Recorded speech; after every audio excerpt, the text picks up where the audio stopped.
So again, the whole point here is to recognize there are lots of amazing things that you can do.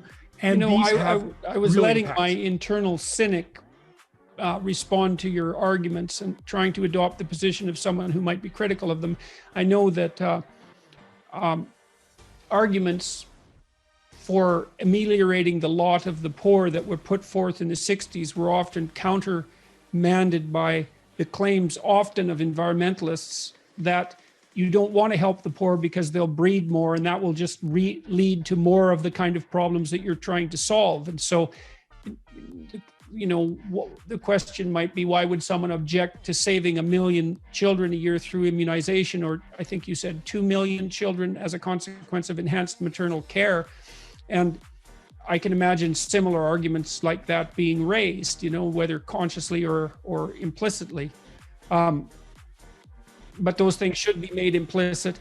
So I would encourage people who are watching this or listening to this, you know, a lot of you have chopped up my YouTube videos into small videos and sometimes animated sections of them and otherwise distributed them.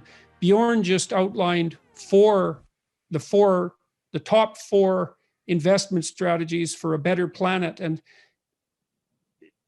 it might be useful to consider ways that can be, that information can be distributed as widely as possible. I mean, Bjorn's writing his books, but those sell at, how many books, if you don't mind me asking, how many copies of False Alarm did you sell? I think it's 10, 15,000 thereabouts. Right. So that's a good selling book from an academic book perspective, but it's a drop in the bucket. Right. I mean, and that's not a criticism, obviously. What about total for your books? So it's 200,000-300,000 or thereabouts. Right. And so a good YouTube video will get 1 million views. And if this was chopped up properly, maybe it would get 5 to 10 million views. So that would be good. But we don't want to. Have you thought about allying yourself with an advertising firm? So we've talked to some of those. There's been people coming asking, how can we help? Can we help do some of this? And what I find is that when it ends up, partly these advertising firms sort of retract their offers when they start realizing this is really complicated, that it's not just the cute polar bear and the ice floe kind of argument. And I get that. And part of it, of course, is also that unlike when you talk to someone who's just saying, we should do more about this, a good thing, we should save more moms, or we should do more about climate change. We're the guys who actually say you should do this before this. And that always antagonizes people. I think it's the only intellectually honest argument. Because we have limited resources. So we're simply saying, do this first, do this first.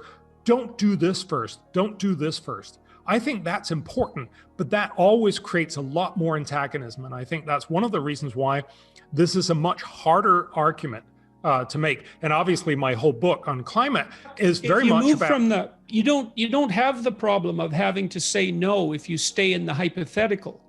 That's another advantage to not actually trying to solve a problem when you're making a moral claim that you're concerned about it.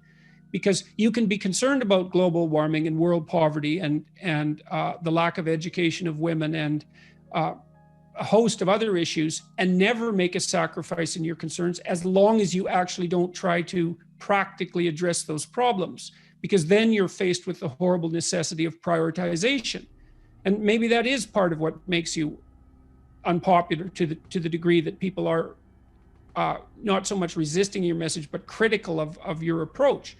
You force the recognition that no has to be said in order to make progress forward, and that interferes with with an imaginary utopian vision.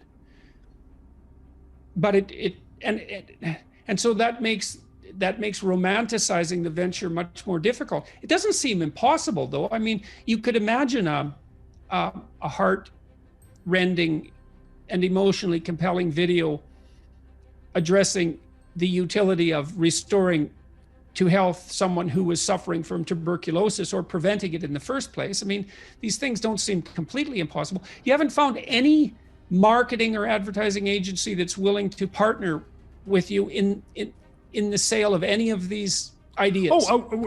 We've found lots of people who love to jump on board, and look, there are lots of videos out there that tells you how incredibly important it is to do something about tuberculosis, and how important it is to do something about maternal health, and about immunization, and about malaria, and all these other things. I think it's much more a question of saying, what is it that you overwhelmingly see when you open your TV or you look at YouTube? And I think there's just a level difference in the amount of knowledge that you have about tuberculosis compared to the amount of knowledge that you have about COVID, certainly now, and about climate change and these other things. It's just simply a question of saying one of them, or the two last ones, resonate much, much clearer to most people and to a lot of interest organizations, whereas the other one is sort of, of course, I also think we should do something about tuberculosis. Now back to what we were talking about before. Yeah. So the climate, the other issue with regards to the climate is that the weather affects everyone all the time. If you're going to talk to someone and you don't really know what to talk about, you'll make small talk about the weather. And so it's an immediate day-to-day concern in a way that even infectious disease isn't or wasn't before COVID. And so maybe that's another reason that the climate issue has occupied the space for apocalyptic attention.